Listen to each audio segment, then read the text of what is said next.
மறக்காம சர்ப்ரைஸ் பண்ணுங்க. Welcome, well done. உங்கள் நலம் உங்கள் கையில் சேனல் மூலம் மீண்டும் உங்களை சந்திப்பதில் மிக்க மகிழ்ச்சி அடைகிறேன். இன்றைய தினம் நான் பேச இருப்பது கோமாதா நம் குலமாதா என்ற தலைப்புக்கு பேசுகிறேன். அந்த காலத்துலலாம் பசுமாடு இருந்தாதான் பொண்ணு கொடுப்பாங்க. அந்த மராஸ்தா வீட்டுல எல்லாம் பசு மாடு இருந்தவன் தான் பெரிய பணக்காரன். பசு மாடு, காளை மாடு, வயல், நெல் வயல், தேங்காய் தோப்பு இந்த மாதிரி இருந்தா தான் பொண்ணு கொடுப்பாங்க. இப்ப எல்லாம் பிளாட்டா ஓரளவு மாறி வந்துருச்சு. ஆனால் இந்த கோமாதாவை பத்தி தலைப்பு தான் நம்ம பேச போறோம். அந்த கோமாதனுடைய பலாபலன் என்ன என்று சொன்னால், அந்த பால் நாட்டு பசு மிக சிறந்தது. அதுல உள்ள பாலை சாப்பிட்டா நூற்றுக்கணக்கான வியாதி வராது. அது கேரண்டியா சொல்லலாம். எங்க அப்பா 92 வயசு வாழ்ந்தார், 94 வயசு, எந்த விதமான குறைபாடும் இல்லை. அது என்ன கொடுக்குது? பால் கொடுக்குது. அப்புறம் நெய், மோர், தயிர், வெண்ணெய், சாணம். சாணம் ஒரு கிருமி நாசினி.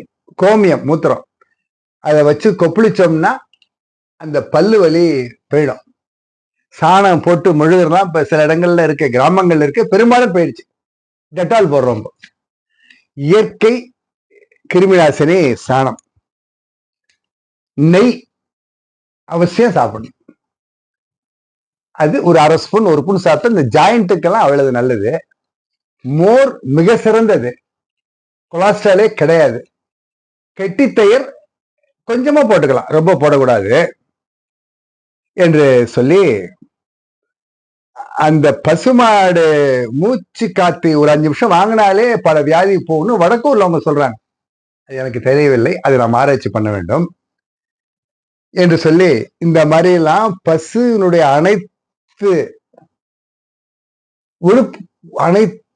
கொடைகளும் நமக்கு மிகச்சிறந்த ஒரு பலனை கொடுக்கின்றன. 4 பசுமாடை வச்சே பெரிய குடும்பத்தை நடத்துறவங்க எல்லாம் உண்டு. சின்ன பிள்ளையில இருந்து பெரியவங்க வரைக்கும் அதுக்கு பாடுபடுவாங்க. கிராமங்கள்லாம் நீங்க பார்க்கலாம். இப்ப இல்ல, அது அதை வச்சு அந்த பொண்ணை கட்டி கொடுக்கறது, கொள்றது, கல்யாணம் பண்றது, வயல் அறுவடை பண்றது, காளமாடு நெல்லுலாம் அது பண்ணிட்டு வரும், ஏறு உழுவாங்க. இப்ப டிராக்டர்லாம் வந்துருச்சு. ஆனா அப்போ உள்ள சுபிக்ஷை இப்ப இங்க இல்ல. நிறைய தண்ணி வந்தது. அப்போ நீங்க மைசூர்காரன் நம்மள்ட்ட கல்யாணம் பண்ணிட்டு இருக்கான், கொடுக்க மாட்டேன்றான் தண்ணி.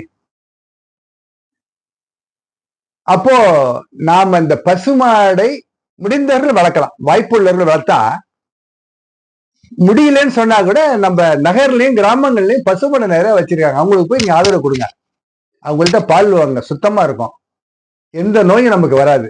அவங்களே நெய்யும் காய்ச்சி கொடுப்பாங்க, வெண்ணையும் கொடுப்பாங்க, தயிரும் கொடுப்பாங்க.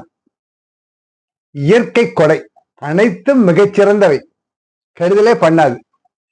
பிராமின்ஸ் எல்லாம் பாருங்க, இதுதான் மோர் சாதம் தான். பிரெயின் எப்படி ஒர்க் ஆகுது நீங்க பாருங்க. எல்லாத்துலயும் டாப் அவங்க தான். ஆகவே அவ்வளவு சிறந்தது அந்த பசுமாடு கோமாதா நம் குலமாதா என்று நாம் பாராட்டுகிறோம். நம்ம இந்து மதத்தை பொறுத்த வரைக்கும் அதுக்கு மிகுந்த மதிப்பு நம்ம கொடுக்கிறோம். அதனுடைய நன்றிக்கு தான் நம்ம மாட்டு பொங்கலே கொண்டாடுறோம். அதெல்லாம் இம்சை பண்ணக்கூடாது.